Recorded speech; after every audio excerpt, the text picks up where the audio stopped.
આ તો ભાઈ હવે કાળા ધોળા હોય એટલે દઈ શકાય, બાકી એના એમ દાન થતા હશે. 2 નંબરના 10 નંબરના હોય એટલે દઈ શકાય. ભલામણા તારી આગળ 1 નંબરનું હોય તો તારામાં દેવાની દાનત ખરી? દાનત તો મહત્વની છે. દેતા આવડવું જોઈએ. અમારે સૌરાષ્ટ્રમાં ગોંડલ મહારાજ બહુ જ દાનવીર ગણાતા, બહુ જ એટલે બહુ દાનવીર ગણા, ઉદાર રાજવી.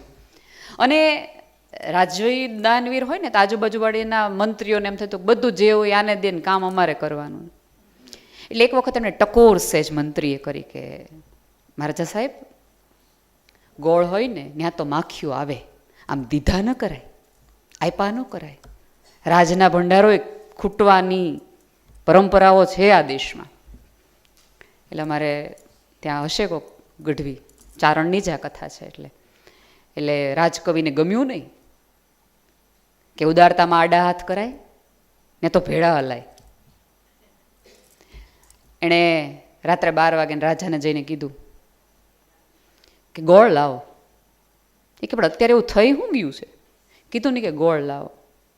કીધું ને ગોળ, કે તમે કહો ત્યારે અમે ગાય નથી દેતા, તમે કોઈ તમે ગોળ ન લાવો હોય કે?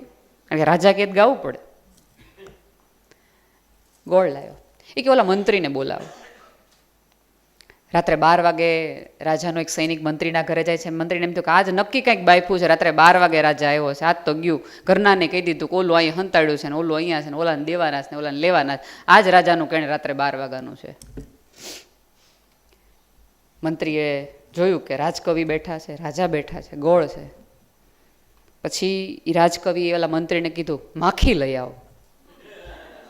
ગોળ છે, દેનાર માણા બેઠો છે, માખી લઈ આવો. તો ઓલો મંત્રી એમ કે એનો એક સમય હોય માખી આવવાનો. તો રાજકવિ એ જ કે છે કે માણાનો સમય ખરાબ હોય ને ત્યારે એ ગોળ ઉપર બેઠે, બાકી સમય ખારો હોય ને તો ગોળ વચ્ચે મૂક્યો હોય ને તોય માખી ન આવે. દોસ્ત,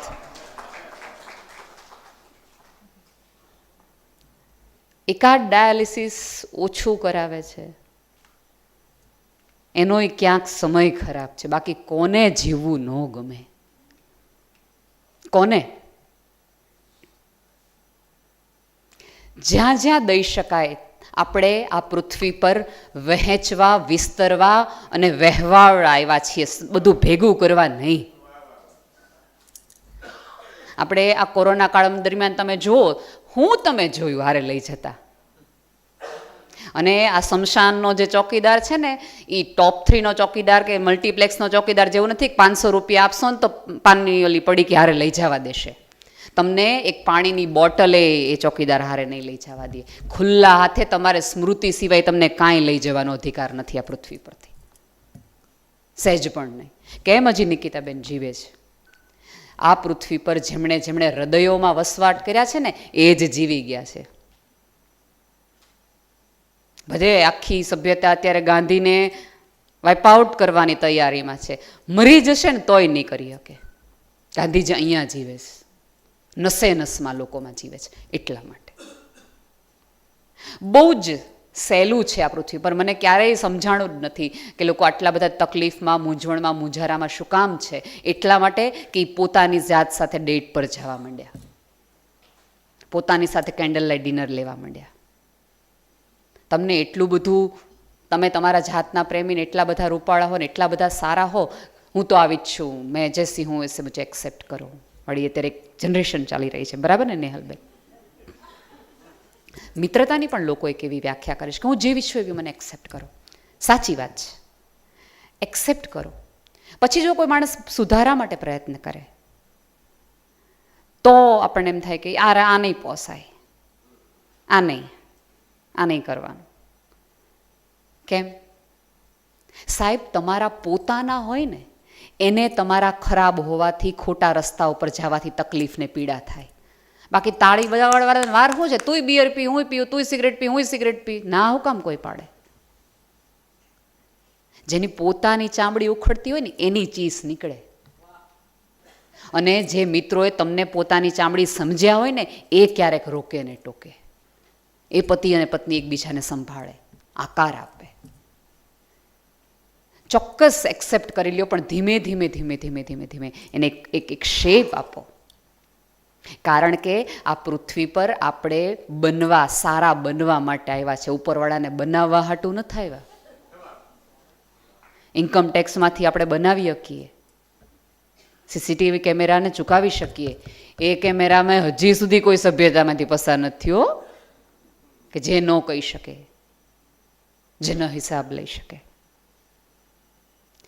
અનેક ગણું આપણી પાસે છે. કેટલું બધું તમે જો, કોરોના દરમિયાન કેટલી બધી વસ્તુ વગર આપણે જીવી શક્યા, જેની આપણને જરૂર જ ન પડી.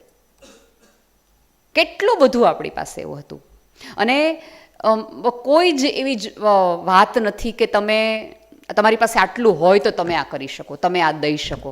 આ પૃથ્વી પર એટલા ગરીબ ઉપરવાળાએ કોઈને બનાવ્યા નથી કે હાવ તમે સ્મિતમાંથી જાઓ. તમે અત્યારે કોઈને અહીંયા કોઈક મોલમાં તમે કોઈને મળો, તમે અથવા આ જ હોલમાં લ્યો ને, અત્યારે તમે કોઈક માણસ સામે હસો ને તો એ તમને એવું પૂછે કે તમે મને ઓળખો જ? આપણે ક્યાંય મળ્યા છીએ? તું માણસ છો, હું માણસ છું, તો હસવાનું જ હોય. એમાં કઈ ભૂરાખ્યા થવાની જરૂર નથી.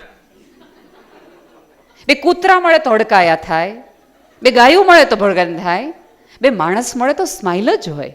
ઓળખાણ છે નહીં યાર, કાંઈ ઓળખાણ હે નહીં હોય. તમે અત્યારે કોઈક વધુ સરસ રીતે તમને બોલાવે, ઓળખાણ હોય ને, સરસ રીતે, વધુ સરસ રીતે વાત કરે. કદાચ એક માણસને અત્યારે મૈત્રી સમજાઈ ગઈ ને એમ થયું ખુલ્લા દિલે હવે જીવી લેવું છે, તો જેવો એ માણસ પાછો વળે ને તો આપણે આપણી પત્નીને પૂછીએ કંઈક કામ છે? નક્કી આને કાજ કંઈક કામ લાગે, 2-3 દીમાં જોજે ફોન આવવો જોઈએ, બાકી આ માણસ ઝૂકે. આપણી અંદર એક સતત એવો માણસ છે કે સામેવાળાને જજમેન્ટ કર્યા જ કરીએ છીએ. આમ હોય તો આમ હોવું જ જોઈએ ને આમ થશે તો આમ આવવું જ જોઈએ.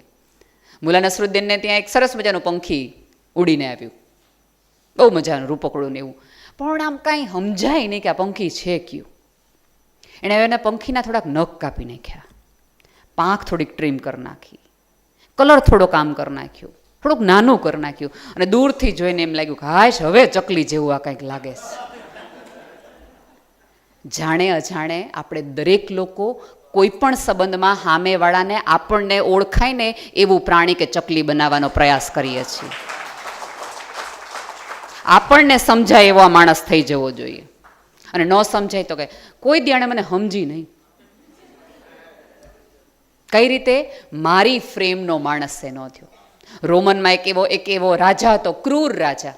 એણે એક મોટો પલંગ બનાવ્યો હતો અને દરેક મહેમાનને એવી સરભરા કરે, એવી સરભરા કરે, એવો સરસ સુંદર મજાનો રાજમહેલ, અને પછી એ રાજમહાલમાં એ માણસને સુવા લઈ જાય. હવે એ એવું કરતો કે એ પલંગની અંદર માણસના પગ નાના હોય તો ખેંચીને લાંબો કરી નાખતો, એટલે માણસ મરી જતો. અને પગ જો બહાર નીકળતા હોય પલંગની બહાર તો એ પગ કાપી નાખતો. આ ક્રૂરતા આપણે રોજે રોજ કાતર લઈને ફરીએ છીએ. સામે આવે ને એટલે વેતરી જ નાખવાનું.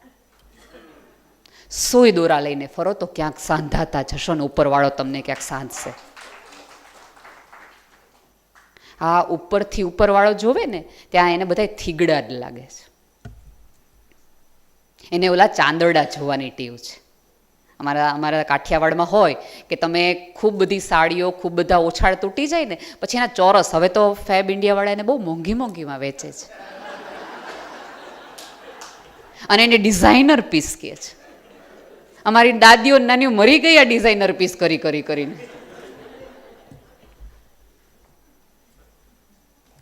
આપણી પાસે જે એવું છે કે જેની જરૂર આપણને 5-6 વર્ષે પણ નથી પડવાની, એમાંનું થોડું કોકને આપીએ. આખા દિવસમાં એકાદ માણસે એવો એક નિયમ લેવો જોઈએ કે હું રાત્રે સૂવું એ પહેલાં આ પૃથ્વી પરના એકાદ માણસથી મારાથી કોઈક નાની મોટી હેલ્પ, મદદ થઈ શકે એવો નિયમ લેવો જોઈએ. સાહેબ, માળાનો નિયમ નહીં લ્યો ને તો ચાલશે, આ એકાદ નિયમે ઉપરવાળો તમારો ચોપડો જુદો કરશે હો. અને કેવું કાંઈ ન થાય તો એક માણસને સાંભળી લ્યો. આ જગતમાં સંભળાવાવાળાની જમાત છે, સાંભળવાવાળાને ખોટ છે. એટલે આ બધા ક્લિનિકલ સાયકોલોજીસ્ટથી લઈ કાઉન્સેલિંગના રોડા ભરાય છે. એને મૂંઝારો હવે થાય કે કેટલાક હોય, પણ કાંઈ ન કરી શકો તો એકાદ વ્યક્તિને થોડીક વાર રડવામાં મદદ કરો. સાહેબ, ખભો નથી મળતો રડવા માટે.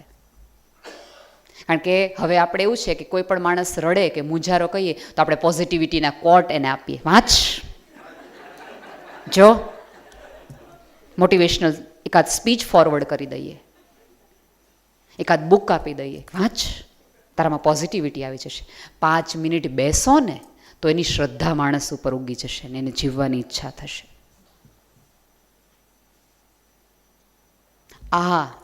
આટલું જ. અને બીજા એક વિશિષ્ટ પ્રકારના લોકો છે કે જેને આજુબાજુની તકલીફ અને પીડા બહુ જ દેખાય છે, દેખાતી નથી, દૂરની બહુ દેખાય. અમારે ભાલમાં પાણીની તકલીફ છે આરતીબેન, એટલે અમારે ત્યાં બહુ બધા એવા દાતાઓ છે કે ત્યાં પાણીનું પરબ બંધાવે અને એમના જ ફ્લેટમાં નીચે રિપેરિંગ કામ થતું હોય અને મજૂરો હોય તો એને એમ કે આ હું અત્યારે માંડ્યા છે, અહીંથી વયા જાઓ, અહીંયા પાણીના માટલા નથી રાખવાના હો,